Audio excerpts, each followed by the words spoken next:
Welcome to Wei and Cathy Show. I'm your host, Wei Fang. I'm Cathy Zhang. Today, we'll bring you behind the curtain of the rising crimes of the cities of America. So, with the spike of crimes in the major urban cities of United States during the past few years, people also noticed a trail of pattern of the prosecutors in those cities. What are they? Soft on crime attitude, limited prosecutory experiences, and a tendency of unfairly prosecute political adversaries and a proclivity for scandal. But how were those prosecutors elected? Well, there's a research think tank based in Washington, D.C. Its name is called the Capital Research Center, okay? Its study shows that the billionaire George Soros, through his personal political action committees, has spent about $30 million in the past 5 years to help elect 24 progressive district attorneys in the U.S. According to this organization, the think tank, those prosecutors are now in charge of protecting over 37 million Americans, or 10 to 11% of the entire U.S. population. So a little bit more on this think tank, Capital Research Center. It's a research think tank based in Washington, D.C. They dedicate to looking into all sorts of financial players in the political landscape of the United States, tracking the money where it goes, following the money where it leads, and reporting on how the money influences the daily lives of American citizens. So I talked to the research fellow Parker Thier at the center, who has been looking into this issue since earlier this year. So let's go into my interview with him.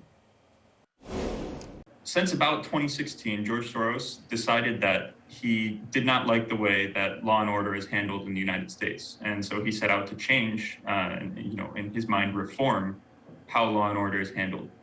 Changing laws is very hard and requires a lot of debate. So he decided he would elect district attorneys that would just not enforce the laws that he doesn't like.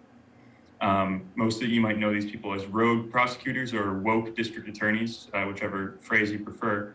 But George Soros has spent $29 million since 2016 electing roughly 24 district attorneys in numerous cities across the country.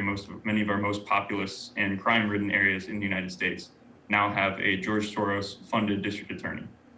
Can you give us some examples of that to give us a more kind of a concrete understanding of that?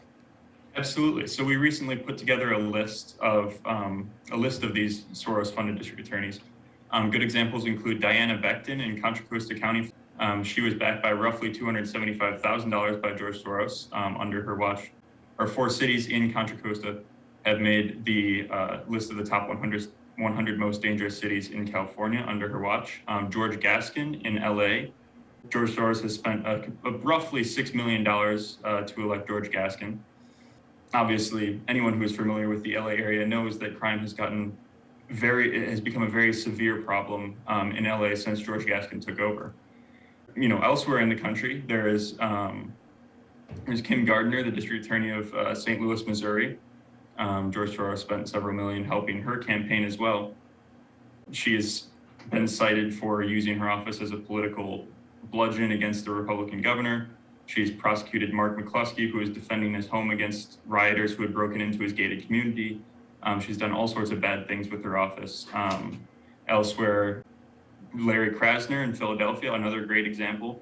Several million in election expenditures by Soros there in Philadelphia as well. Philadelphia has become one of the most crime-ridden cities in the world, or in the United States, if not the world. Very severe problem there as well. Examples abound across the country. By my estimates, roughly 10% of the U.S. population lives in a district, county, city where George Soros has funded the election of their district attorney.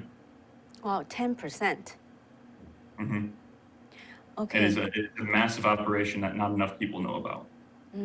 Wow. So maybe let's take a look at one of the DAs that you mentioned as George Gascon. Actually, I'm relatively more familiar with him because he used to be the district attorney in San Francisco.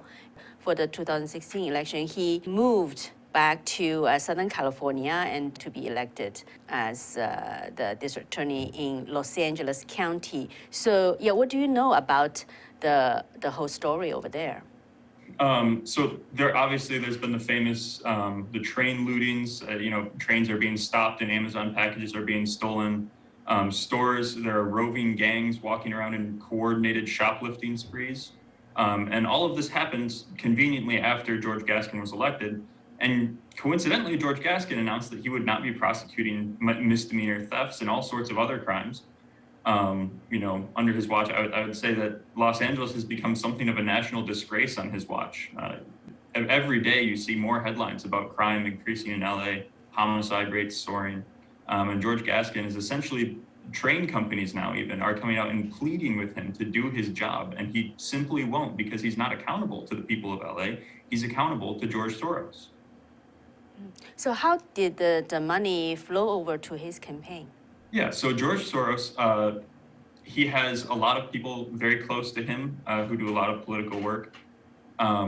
They set up state-level PACs, so a political action committee, which is, money flows through to support political candidates. George Soros has set up dozens, and that is not hyperbolic at all, dozens of these PACs across the country that are essentially just used to funnel money into district attorney campaigns. They're typically named something along the lines of California Safety and Justice or Philadelphia Justice and Public Safety. They all have very similar sounding names. They're all very nondescript, and you would never know just from hearing their name that George Soros was behind it all. He's the sole funder of most of these PACs, and he contributes directly into them, even though he'll never live in the cities where these district attorneys are being elected, or even the states where these district attorneys are being elected most of the time. Some may argue that many of the crime spikes in recent years, especially in California, is largely due to some of the legislations, such as Proposition 47, Proposition 57, etc., which were passed by the voters and are soft on crime. Why would you say that Soros-funded district attorneys contribute to the crime spikes?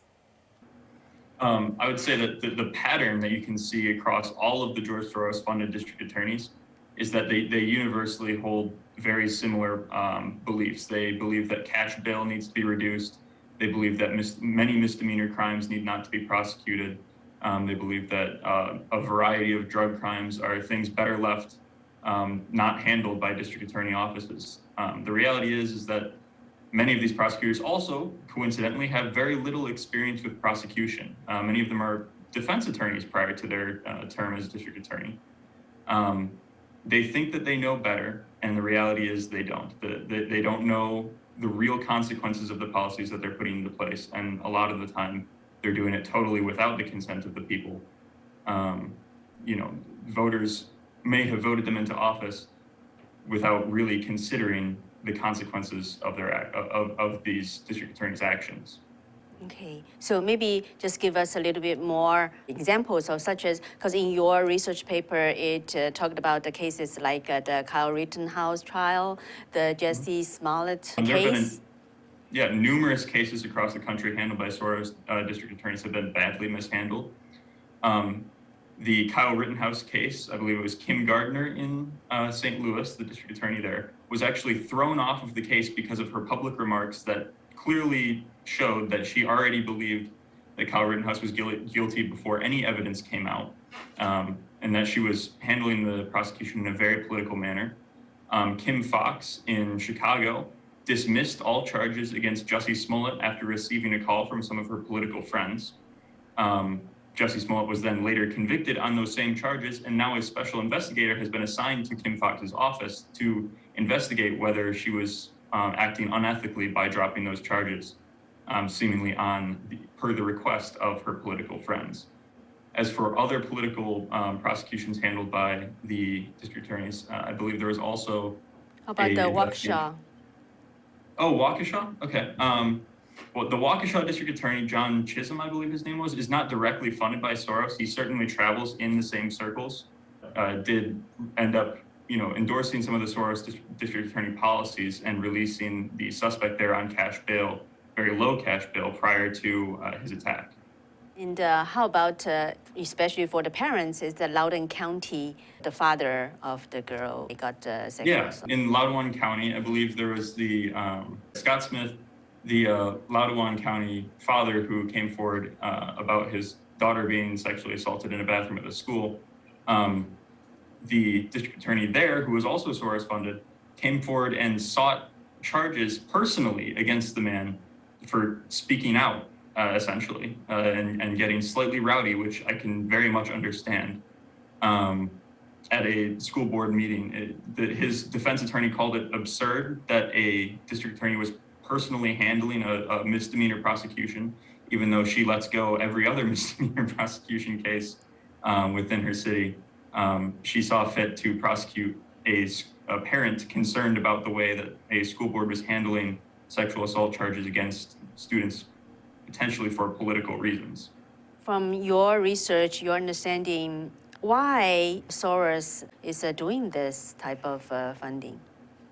It fundamentally comes down to George Soros thinks that he knows better than the communities where these district attorneys are being elected. He thinks he knows better how their law and order system should be handled than they do.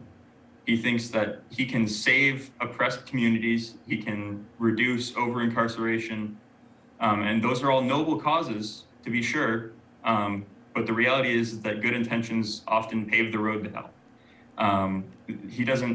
He and his allies don't fully think through the consequences of the policies that their district attorneys are electing.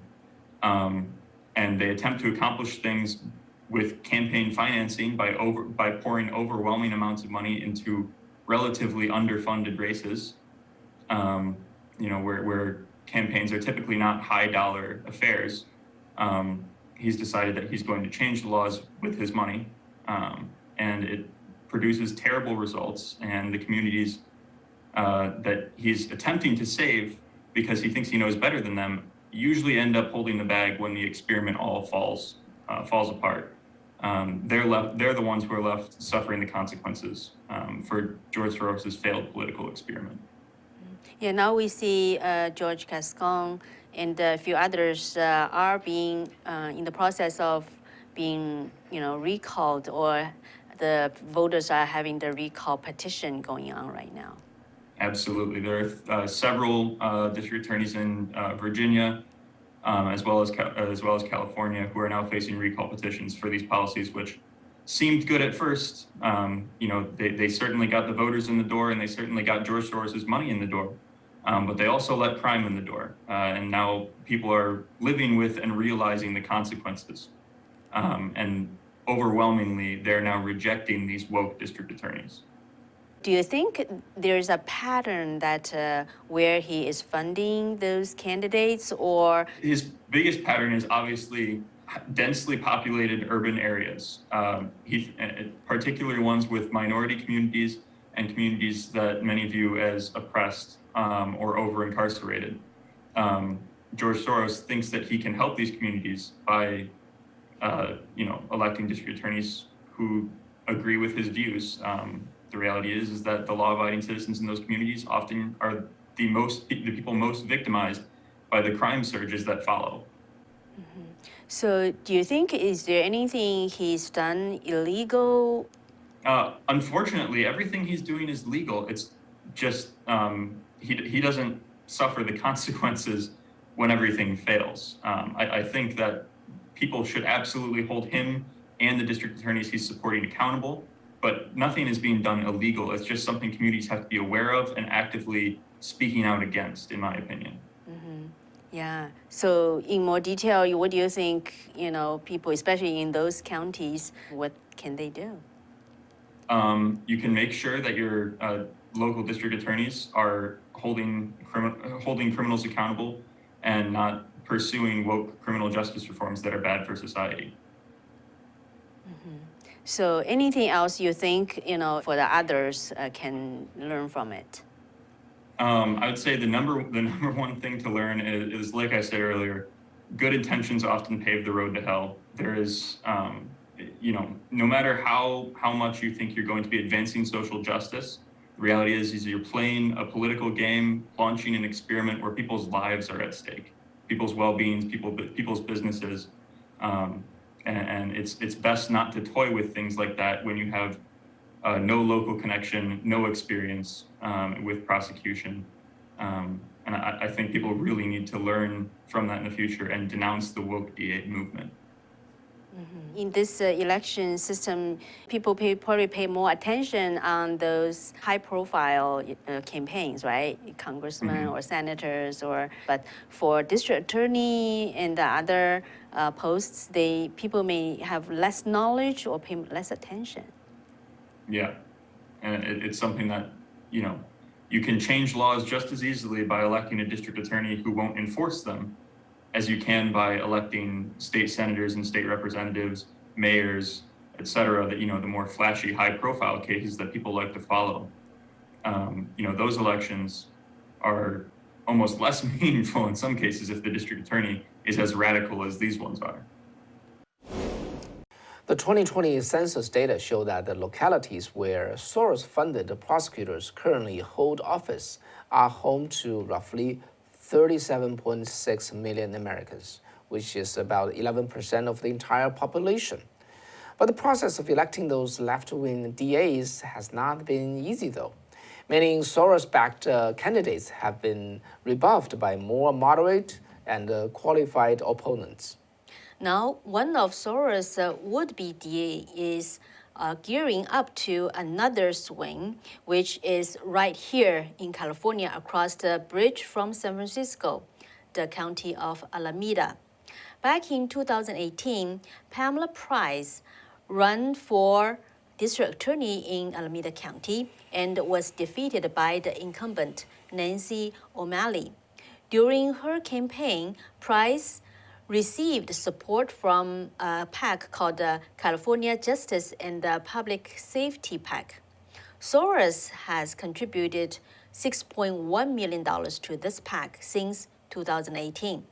California Campaign Finance's disclosure shows that the PAC spent a total of nearly $700,000 in support of Price. Meanwhile, Price's PAC raised only a little bit over $326,000 during the entire 2018 cycle, meaning Soros spent over doubled the fund Price was able to raise organically. It made Soros the largest spender on the election by far, even though he does not live in Alameda County. Well, this lady, Pamela Price, has since announced that she's running for DA again this year, 2022. Would Soros funding again make an appearance? And the Parker Thayer revisited the Price campaign as a case study in how Soros cash massively influenced targeted DA races. By Parker's research, Pamela Price is a very interesting character. She was endorsed by the radical Communist Party activist Angela Davis and left-wing actor Danny Glover, who has repeatedly defended dictators like Nicolas Maduro and Hugo Chavez.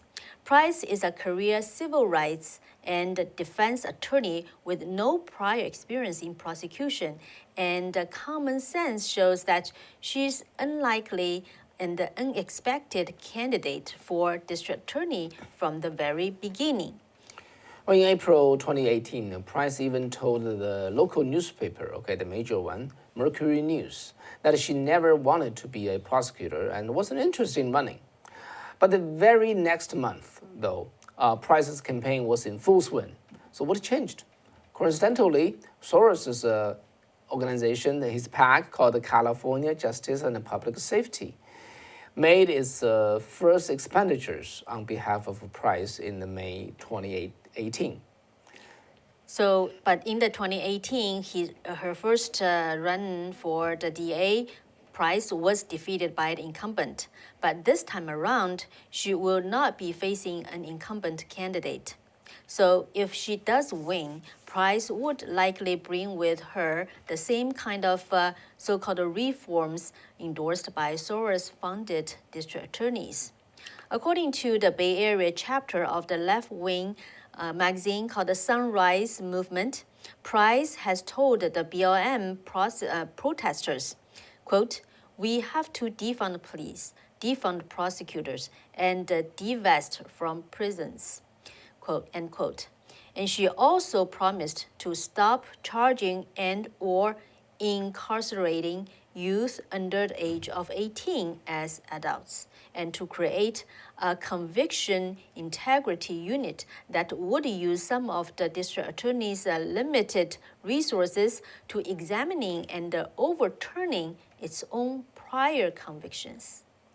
Well, another story goes like this, okay? And this is also according to this gentleman Parker's most recent study in early May. Soros and his allies has stepped forth once again to bankroll a left-wing candidate campaign, and this time is in Arkansas. The Arkansas local news outlet in the end of April reported that a PAC, Political Action Committee, called the Arkansas Justice and the Public Safety, well, sounds like the exact same name in California, okay? It recently spent over $100,000 in supporting of a lady called Alicia Walton. And she's a former public defender running the recently vacated position of a prosecuting attorneys for the 6th Judicial District. The reporters quickly discovered that the Arkansas Justice and Public Safety, this PAC, is funded exclusively by George Soros. He provided the group with a $321,000 donation. It is run by a gentleman called Whitney, maybe a lady, Whitney Timus, and he's Soros's he's appointed man for his left-wing DA funding network. So the amount of money may not seem too much, but this is a massive investment for what is normally a low-profile position during election season. The sixth Judicial District covers 2 counties with a combined population of about 400,000 people and include Little Rock, the state capital. To give a sense of how big a fish Soros's cash has made him in a somewhat smaller pond where he will never live. Walton's main competitor, whose name is Will Jones, who is a deputy prosecutor for one of the counties, has raised just $144,000 for his campaign so far, while this lady, Alicia Walton, herself has raised less than $20,000. That makes Soros the largest spender in the race by an enormous margin, by he donating $100,000 to this lady Walton. Well, to help you see more context behind this, okay, let's just roll back the time a little bit. There was a book called The Man Behind the Curtain, okay? And the author's name is called Matt Palumbo. So he recalls a harrowing quote from Soros himself that bodes ill for the future of America's urban centers. Well, back then, Soros spoke on the Polish people and the fallout of the, shock therapy, economic reforms, and he himself has helped to create in the 1990s. And 1990s Poland. Soros acknowledged that the reforms would be very tough on the population, but the people were willing to take a lot of pain in order to see real change. So according to Parker Thayer, the fellow researcher in the Capital Research Center, the reality today, as it was in Poland, is that Soros justifies using entire cities as pawns in his utopian open city experiments by crowning himself the people's benevolent protector. Yeah, so what do you think? And George Soros has been, been talked about a lot by a lot of people. However, if you Google him, okay, and I tried, you don't find much about analysis in his theory. There's a lot of a line of defense of vindicating George Soros. So it's very interesting. On the one hand, you got these grassroots people who spoke against him, and in the meantime, you got this Google search result and mainstream media all just stand behind, just defending him. So what is he? And who is he? And what kind of belief he really holds? And what is this open society? Open society sounds very, very good. Open, right? Open society. And but what's really behind it? That's really the thing we need to figure out. Yeah, so if you are interested in more details of the researches done by the Capital Research Center, we will leave some of those links in our description for you to refer to. Right. All right. Yeah. Okay. So that's the short program today, and maybe you have guessed that actually we are. This is not a live program. Okay. So we recorded this because we have to travel on Wednesday. But again, stay current on the news and look into the issue that we really should look into is our duty. Yeah. So this this district attorney election, indeed, is people see more and more of the importance of that, right? Yeah. So primary is all around us, and the midterm election is coming on November 8th, and less than 6 months away. So as a citizen, what should we do? What should we learn? What should we be learning about? And yeah, that's the task in front of us. As a Chinese American, I really have to say that we, Cathy and I, we appreciate this opportunity because no matter what a faulty election could be, there is no election in China. Okay, so we come here, we appreciate this, and we do want our election goes well and really elect the right officials for this country. Yeah, and every person, every voter just do whatever he or she needs to do to contribute to, a fair and transparent election. Okay, thank you for staying with us, and we'll see you on Friday. All right, take care. Bye-bye. Good night, bye-bye.